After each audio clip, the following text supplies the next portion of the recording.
Masa yang dinanti selama ratusan tahun itu akhirnya datang juga. 17 Agustus 1945, Indonesia menyatakan dirinya merdeka sebagai sebuah negara yang berdaulat.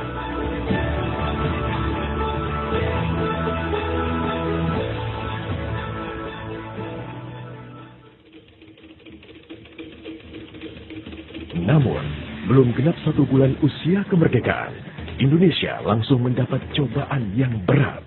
Tentara sekutu yang di dalamnya ada tentara Belanda mendarat di Jakarta dan kota-kota besar lainnya di Indonesia.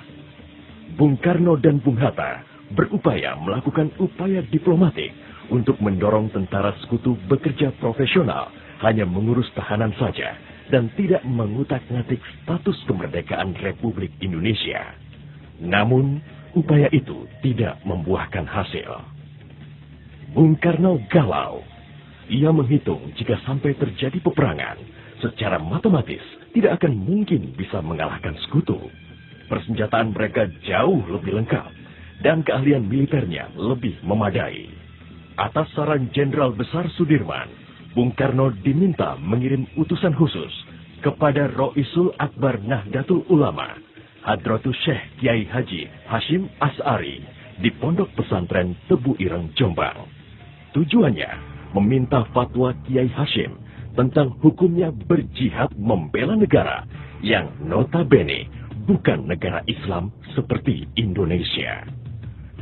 Kiai Hashim lantas memanggil Kiai Haji Wahab Hasbuloh dari Tambak Beras, Jombang.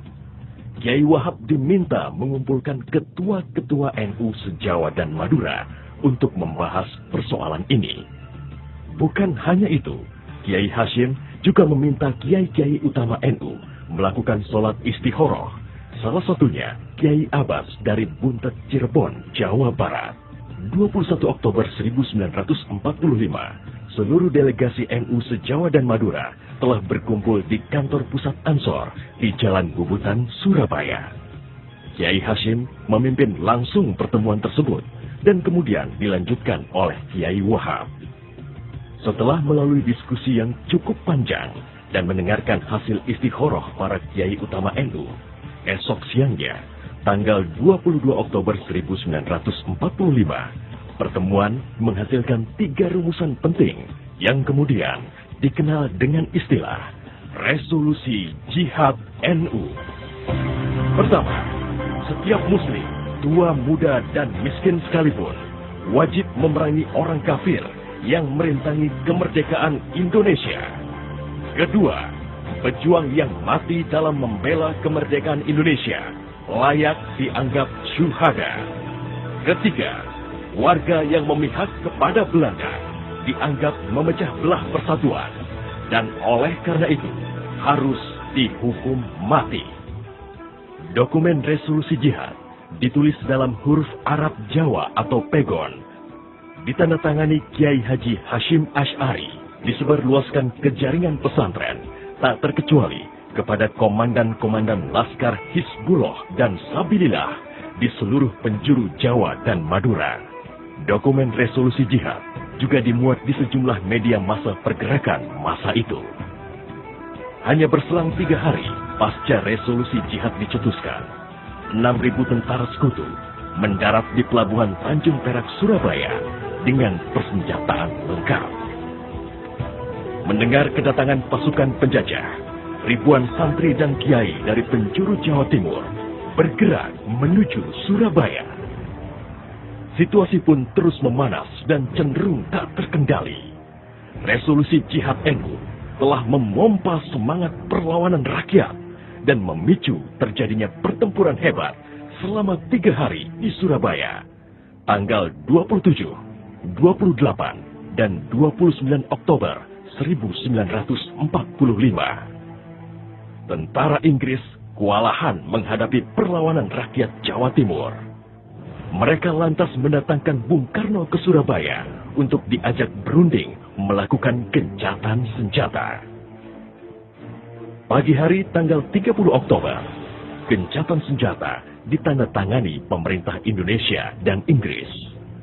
Namun, sore harinya, terjadi insiden di Jembatan Merah yang menewaskan orang nomor 1 tentara Inggris di Surabaya, Jenderal Malabi. Gencatan senjata pun langsung berakhir. Pengganti Malabi, Jenderal Robert Munser, mengultimatum Laskar Pejuang dan tentara Indonesia agar menyerahkan senjata kepada Inggris paling lambat 10 November 1945. Jika tidak, Inggris mengancam akan membumi hanguskan Surabaya.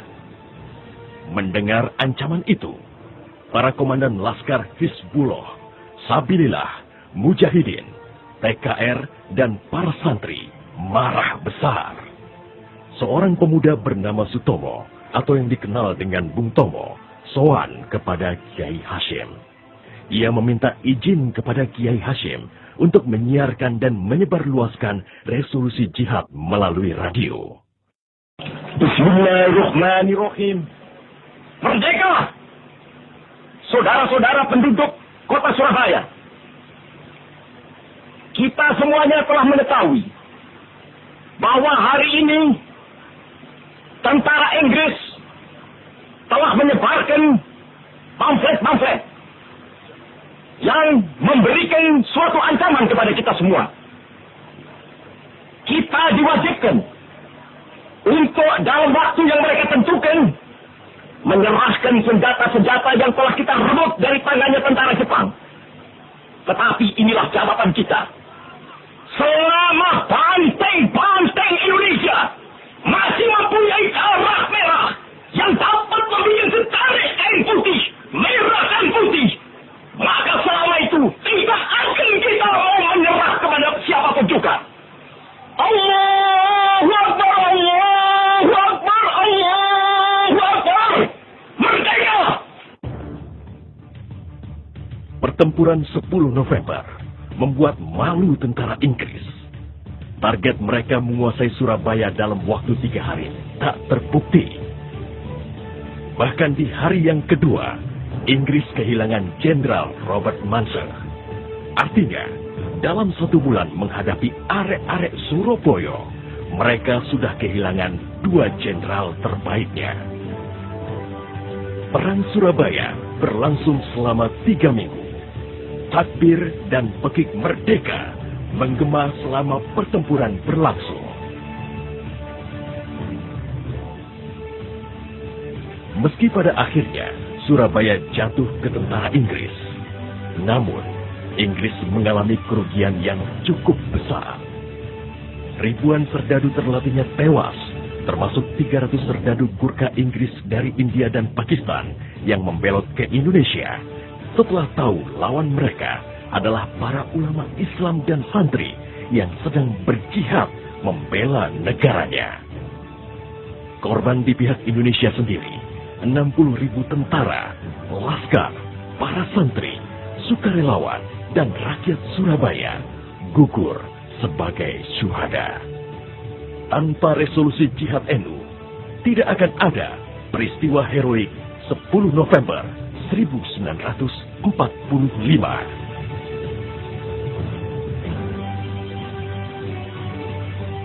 Artinya silahkan, mari kita berperang. Mati syahid. Kalau hidup kita akan menjadi bangsa yang merdeka. Tekad itulah yang ditanamkan oleh resolusi jihad.